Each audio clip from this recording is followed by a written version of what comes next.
কোহেলি ম্লান হেসে উত্তরে বলল, দিচ্ছি। আসলে সোফার ওপরেই আপনার ওষুধগুলো পড়ে আছে, আনতে ভুলে গেছিলাম, তাই সেগুলো আনতে চাচ্ছিলাম। পরে আইনো, এখন বসো আমার পাশে। আর কথা বাড়ল না কোহেলি, বসে পড়ল স্বামীর শিওরে, আলতো করে মাথায় হাত বুলিয়ে দিতে লাগলো। ফাঁকে ফাঁকে চুলে বিলি কাটছে। খুব মায়া হচ্ছে স্বামীর এমন অবস্থা দেখে।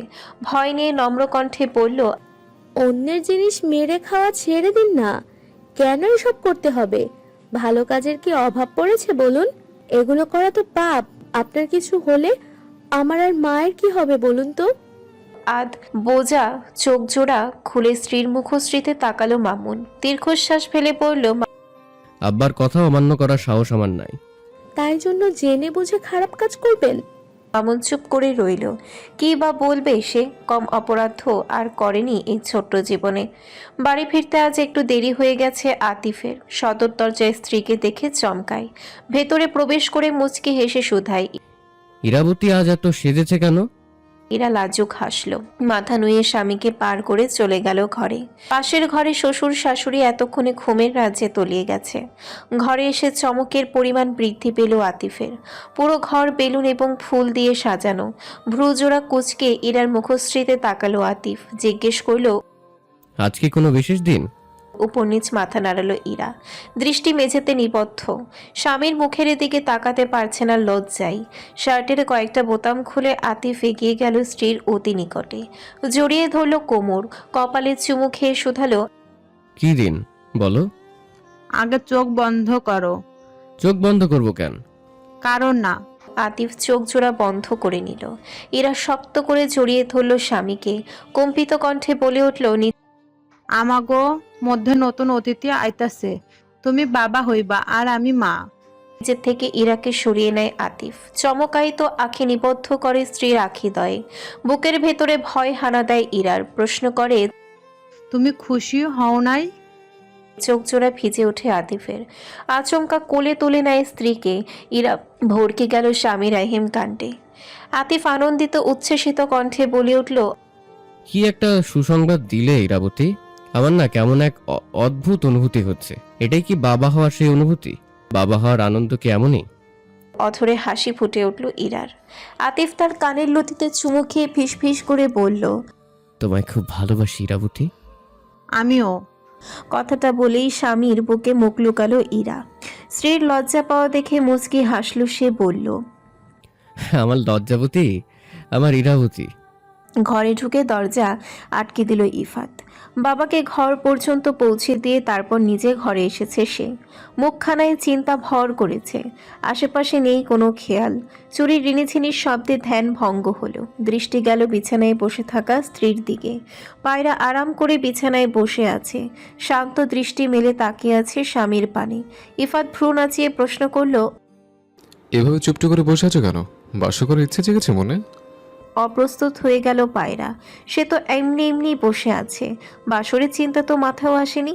ইফাত এগিয়ে এলো, পাশে বসলো, মৃদু আওয়াজে বলল, তুমি চাইলে আমাদের প্রতিটা রাতে কিন্তু পাশে রাত হতে পারে কবুতর। তোমার স্বামী খুবই রোমান্টিক পুরুষ। শান্ত হৃদয় অশান্ত হয়ে গেল। পায়রার খুব ইচ্ছে হলো বিছানার বালিশটা ইফাতের মুখে ছুঁড়ে মারতে, কিন্তু তৎক্ষণাৎ কাজটি করতে পারল না সে। এই বিশাল দেহী পুরুষের সঙ্গে তার মতো ছোটখাটো মেয়ের পেরে ওঠা অসম্ভব ব্যাপার। পায়রাকে ভাবনার রাজ্যে ডুবে থাকতে দেখে নিঃশব্দে হাসল ইফাত। শুয়ে পড়ল বিছানায়।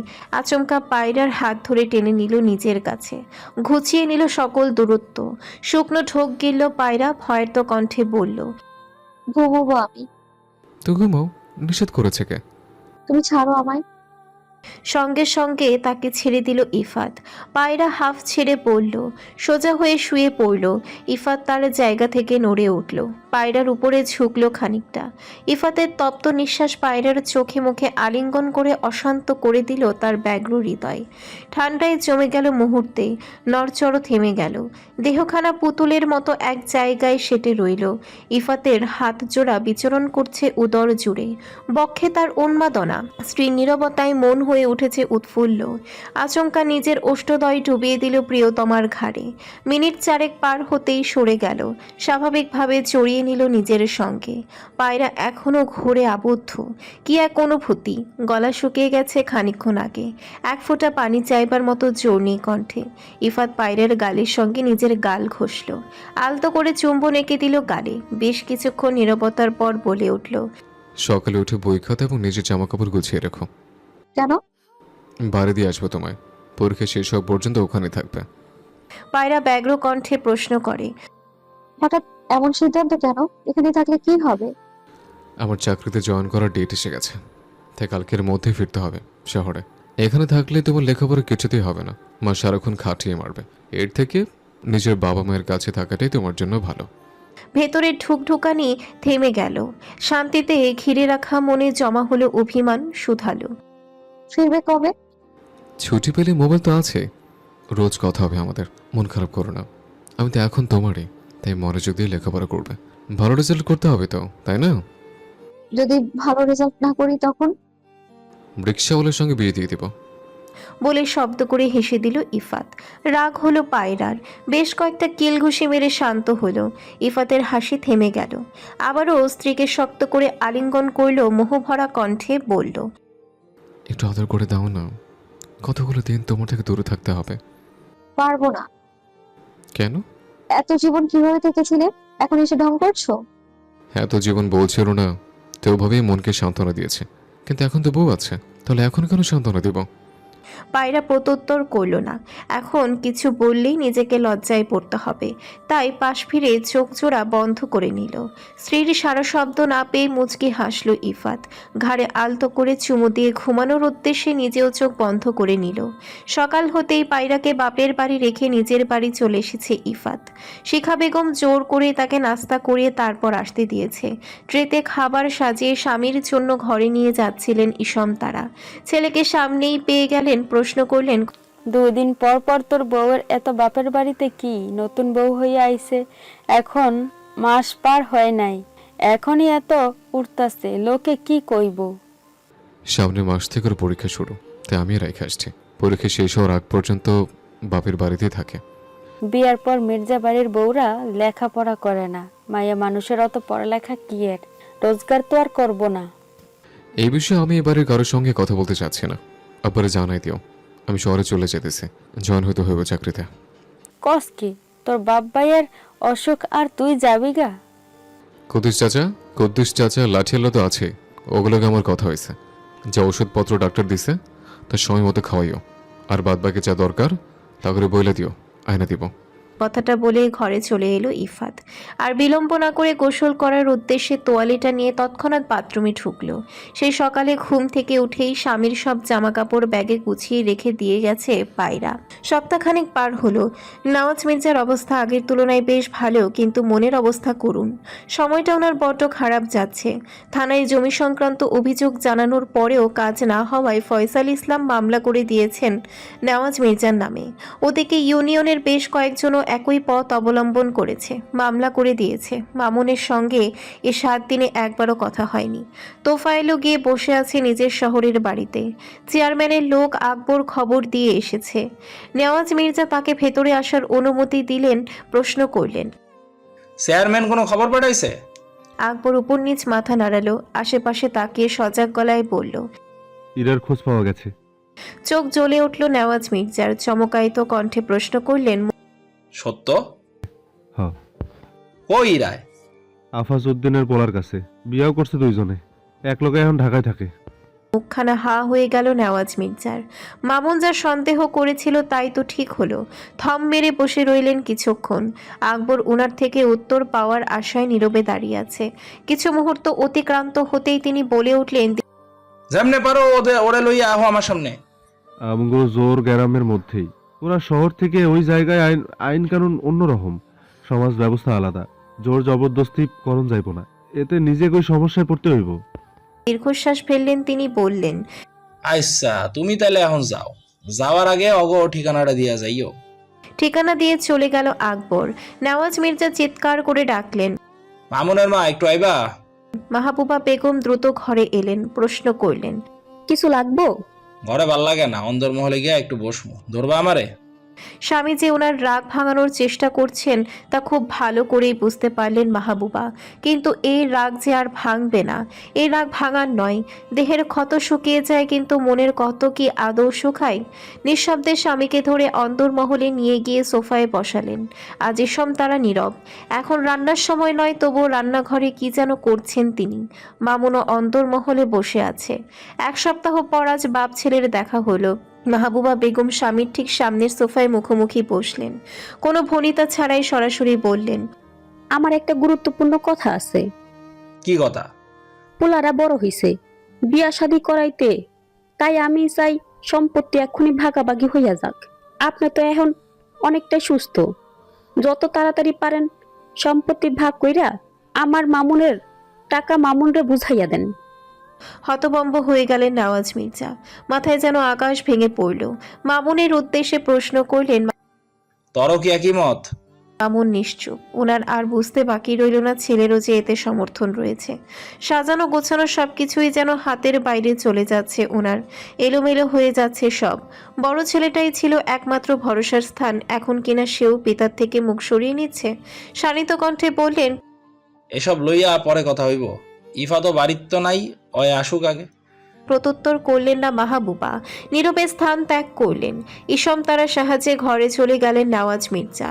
দোয়া মাহফিল শেষে পায়রার কলেজ বন্ধ দিয়ে দিয়েছে। রেজিস্ট্রেশন কার্ড এবং প্রবেশপত্রও হাতে পেয়ে গেছে। এখন শুধু পূর্বের পড়াগুলো রিভিশন দিচ্ছে। সারাদিন শেষে রাত হলে ইফাত কল করে। তখনই দুজনের কথা হয় অনেক। সারাদিনের জমে থাকা সকল কথা শেষ করে দুজনে। দুপুরের খাওয়ার জন্য ডাক পড়েছে পায়রার। শিখা বেগম খাবার বেড়ে টেবিলে বসেছেন। পিয়াসা মায়ের ঠিক পাশের চেয়ারে বসে খাবার খাচ্ছে। পায়রাও যোগ দিল তাদের সঙ্গে। খাবারের থেকে বেশি মনোযোগ তার মোবাইলে। এক লোকমা মুখে পড়ে নিচ্ছে তো আবার মোবাইলের থেকে দৃষ্টি ফেলছে। শিখা অনেকক্ষণ ধরে মেয়ের কর্মকাণ্ড অবলোকন করে যাচ্ছেন। এবার কড়া গলায় বলে উঠলেন, খাবার সামনে নিয়ে মোবাইলে কি দেখছিস? এসব বদ অভ্যাস কোত্থেকে তৈরি হলো? চটজলদি টেবিলের একপাশে মোবাইলটা রেখে দিল পায়রা। মিনমিনে স্বরে বলল, আজ শুক্রবার মা। শুক্রবারের সাথে খাওয়ার সময় মোবাইল দেখার কি সম্পর্ক? উত্তরে দিল না পায়রা। দ্রুত খেতে লাগলো। শিখা আবারও বলে উঠলেন, ধীরে ধীরে খা, নইলে গলায় আটকে যাবে তো। পায়রা জোরপূর্বক হেসে খাওয়ার গতি কমিয়ে দিল। মোবাইলটা ঝংকার তুলে বেজে উঠল তখনই। ঠোঁটের কার্নিশে হাসির রেখা ফুটে উঠল পায়রার। শিখা শুধালেন, কে ফোন দিয়েছে? ইফাত, আমার খাবার ঢেকে রেখো মা, বাকিটা আমি পরে এসে খেয়ে নেব। বলেই ফোনটা রিসিভ করে হাত ধুয়ে দৌড়ে ঘরে চলে গেল পায়রা। ফোঁস করে নিঃশ্বাস ফেললেন শিখা। বিড়বিড় করে বললেন, বিয়ে হয়েছে কদিন হলো, এখনই জামাই পাগল হয়ে গেছে মেয়েটা। জুমার নামাজ পড়ে দুপুরের খাবার খেয়ে সবে বিছানায় এসে শুয়েছে ইফাত। স্ত্রীর কথা মনে পড়তে কিছু না ভেবে কল দিয়ে দিল। পায়রা মৃদু হেসে সালাম দিল। আসসালামু আলাইকুম। ওয়ালাইকুম আসসালাম। কি করছিলে? কথা বলতে দেরি হলো যে? খাচ্ছিলাম, হাত ধুতে গিয়ে একটু দেরি হয়ে গেছে। ও, খাওয়া শেষ? পায়রা ইতস্তত করে মিথ্যা বলল। হ্যাঁ। এখন সত্যি বললে ইফাতের নিকট থেকে বকা খেতে হবে। হয়তো জামাই পাগল উপাধিও পেয়ে যেতে পারে। স্বামীর উদ্দেশ্যে পাল্টা প্রশ্ন করল, তুমি খেয়েছো? এইমাত্র খেলাম। কবে ফিরবে বলো তো? বিয়ের আগে তো ঠিকই চোখে তৃষ্ণা বলে পাগল করে দিতে। আমায় না দেখলে নাকি তোমার ভালো লাগে না, তাহলে এখন কিভাবে আমায় ছাড়া আছো? বিয়ের পর ভালোবাসা জানা দিয়ে পালিয়েছে, তাই না? স্ত্রীর অভিযোগে অপ্রস্তুত হয়ে গেল ইফাত। নিজেকে সামনে নিয়ে উত্তর দিল, আমার কবুতর কি আমায় মিস করছে? এলাম সবে এক সপ্তাহ হলো, এখন এই অবস্থা। অথচ যখন বিয়ের কথা বললাম তখন তো খুব বলছিলে নিজেকে সামনে নিব, আপনাকে দরকার নেই। পায়রা শুকনো ঠোক গিলল। কিছুটা তুতলিয়ে জবাব দিল, অতীত ঘেটে লাভ নেই। বিয়ে না হলে আমি নিজেকে সেই পরিস্থিতি অনুযায়ী মানিয়ে নিতাম, কিন্তু এখন তো বিয়ে হয়ে গেছে, তাহলে কেন মানিয়ে নেব? শব্দ করে হাসল ইফাত। তার হাসির শব্দে তেলে বেগুনে জ্বলে উঠল পায়রা। ক্রোধ মিশ্রিত কণ্ঠে বলল, হাসছো তুমি? আমার কথায় হাসি পাচ্ছে তোমার? যাওয়ার কথাই বলবো না, আমি রাখছি। ইফাত বিচলিত কণ্ঠে বলে উঠল। না না, কল কাটে না পারে শোনা। কল আর কাটল না পায়রা। ইফাত আহ্লাদি সুরে বলল, আমার চিন্তা মাথা থেকে ছেড়ে মনোযোগ দিয়ে লেখাপড়া করো। হাতে গোনার কয়েকদিন বাদে পরীক্ষা। পরীক্ষা শেষ হলেই তোমাকে আমার কাছে নিয়ে আসবো। এখানে কতগুলো বিশ্ববিদ্যালয় জানো, সেখানেই পড়বে তুমি, বুঝলে? আনন্দিত পুলকিত হয়ে উঠল পায়রার মন। বলল, কিন্তু এখন সময়টা খুব অলসতাময়। কলেজ বন্ধ, কোচিং এ দৌড়াদৌড়ি করতেও নিষেধ করেছে বাবা। বলেছে পূর্বের পড়াশোনাগুলো ভালো করে রিভিশন দিতে। সারাক্ষণ কি পড়া যায় বলো তো? তুমি কি চাইছো আমি চলে আসি? আমি আসলে কিন্তু তোমায়। এতটুকু বলেই থামল ইফাত। কণ্ঠে কেমন এক নেশা খেলে যাচ্ছে। অসম্পূর্ণ কথাটা কর্ণগোচর হতেই পায়রাকে ঘিরে ধরল লজ্জায়। অধরে লাজুক হাসি, লাজুক কণ্ঠে রাখলাম বলে কল কেটে দিল পায়রা। ইফাত মুচকি হাসল। বউটা তার বড্ড লজ্জাবতী। এবার বাড়ি ফিরে তাকেও নিজের মতো রোমান্টিক বানাতে হবে। উফ, ইফাতের কাঁধে এখন কত দায়িত্ব। বাহিরে থেকে মায়ের ডাক এলো। পায়রা ছুটে গেল খাবার টেবিলে। শিখা গম্ভীর মুখে বললেন, এমন বয়স আমরাও পার করে এসেছি, কিন্তু খাওয়া দাওয়া বাদ দিয়ে সারাক্ষণ জামাই নিয়ে পড়ে থাকিনি। ছেলেটা কি জাদু করেছে কে জানে, শেষে কিনা আমার শান্তশিষ্ট ভদ্র মেয়েটাকে জামাই পাগল বানিয়ে ছাড়লো। থতমত খেয়ে গেল পায়রা। দীর্ঘশ্বাস ফেলল। মনে মনে বলল, ওইদিকে শাশুড়ি বলে আমি নাকি ওনার ছেলেকে কালো জাদু করেছি, এদিকে আমার মা বলে আমাকে নাকি ও জাদু করেছে। সব মায়েরাই কি এমন? নেওয়াজ মির্জা কুদ্দুসকে দিয়ে একটা চিঠি লিখিয়ে এনেছেন। চিঠিটা পাঠিয়েও দিয়েছেন সঠিক ঠিকানায়।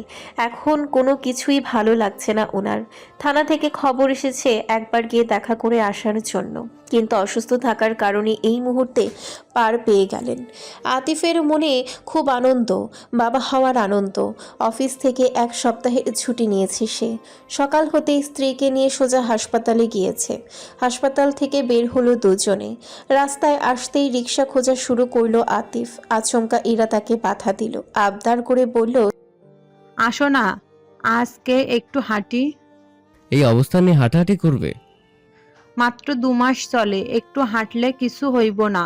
আসো না হাঁটি। স্ত্রীর এই চাওয়াটা অগ্রাহ্য করতে পারল না আতিফ। মেয়েটাকে যে বড্ড ভালোবাসে সে। তাদের ভালোবাসার প্রতীক হিসেবে আরেকজন আসছে দুনিয়াতে। ইরার হাতটা নিজের হাতের মুঠোয় নিয়ে হাঁটতে লাগলো আতিফ। অবাক চোখে চারিদিকে ঘাড় ঘুরিয়ে তাকিয়ে তাকিয়ে দেখছি ইরা। গ্রামের বাহিরে কখনো কোথাও যাওয়া হয়নি তার। চাচাতো ভাই বোনেরা শহরেই থাকে। মামুন ইফাত সেখানে বেড়াতে গেলেও ইরা সঙ্গে যেতে পারত না। নেওয়াজ মির্জা মেয়েকে একবারের জন্য চোখের আড়াল হতে দিতেন না।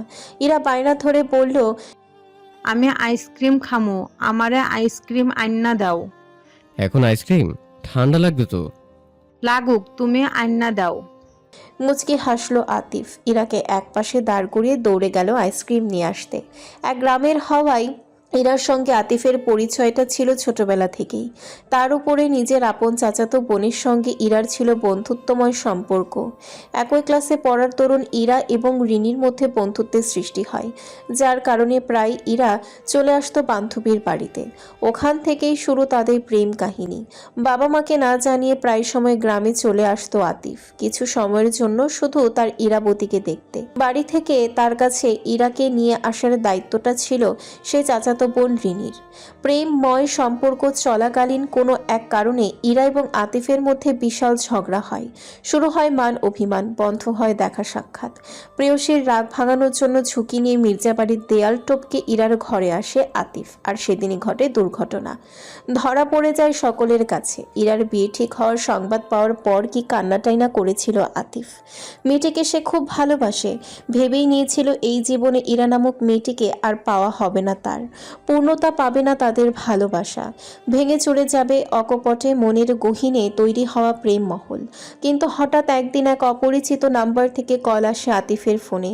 তখন সে অফিসের কাজে ব্যস্ত। দ্বিতীয়বার রিং হতেই কল রিসিভ করে কানে ধরে আতিফ। চেনা কণ্ঠস্বর শুনে চমকায়। বিপরীত পাশ থেকে ব্যগ্র কণ্ঠে ইরা বলে ওঠে, তুমি কই আতিফ? আমি বাড়ি থাইকা পালাইয়া ঢাকা চইল্লা আইছি, আমারে নিয়া যাও তোমার কাছে। কান্নারা দলা পাকিয়ে গেছে কণ্ঠস্বরে। আতিফ বিচলিত কণ্ঠে শুধালো, আমার নাম্বার পেলে কোথায়? রিনি দিছে, ঠিকানা চাইছিলাম, কিন্তু ও নাকি জানে না। আচ্ছা, যেখানে আছো সেখানেই দাঁড়িয়ে থাকো। কার মোবাইল দিয়ে কল দিয়েছো? তার কাছে মোবাইলটা দাও তো। একজন পথচারীকে দেখতেই এগিয়ে গিয়েছিল ইরা। সবটা খুলে বলে লোকটাকে সাহায্য চায় তার কাছে। লোকটা ইরার দেওয়া নাম্বার অনুযায়ী কল লাগায়। আতিফ সেই লোকটার সঙ্গে কথা বলে।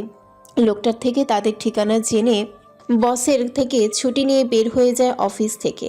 সেই ঠিকানায় পৌঁছাতে পরিচিত মুখটার দিকে দৃষ্টি নিবদ্ধ হয়। ইরা দৌড়ে এসে ঝাপটে ধরে আতিফকে, কেঁদে দেয় সশব্দে। লোকটিকে ধন্যবাদ দিয়ে ইরাকে নিয়ে চলে আসে আতিফ, জেনে নেয় তার মুখ থেকে সকল ঘটনা। দুদিন পরে বাবা মাকে গ্রাম থেকে একেবারের জন্য নিজের কাছে নিয়ে আসে আতিফ। ওনারা আসলেই বিয়ে করে নেয় দুজনে। আইসক্রিম এনে ইরার হাতে ধরিয়ে দিয়ে আবারও হাঁটতে লাগলো আতিফ, তার সঙ্গে পা মেলাচ্ছে ইরা।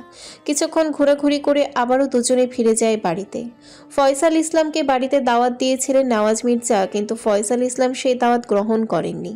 সন্ধ্যায় বাড়ি থেকে বের হতেই দেখা পেয়ে গেলেন ওনার। হাস্যোজ্জ্বল মুখে এগিয়ে গেলেন নওয়াজ মির্জা, রসাত্মক সুরে বললেন, আরে বিয়ে হয়েছে, তা কেমন আছেন? আমার বৌমা কেমন আছে? ফয়সাল ইসলাম সৌজন্য হেসে উত্তর দিলেন, আলহামদুলিল্লাহ ভালো। এখন আমাদের মধ্যে একটা আত্মীয় সম্পর্ক হয়েছে। আপনার বড় মাইয়া আমার বাড়ির ছোট পুত্রবধূ, সেই উসিলায় আপনারা দাওয়াত দিলাম, অথচ আপনি কি না আইলেন না?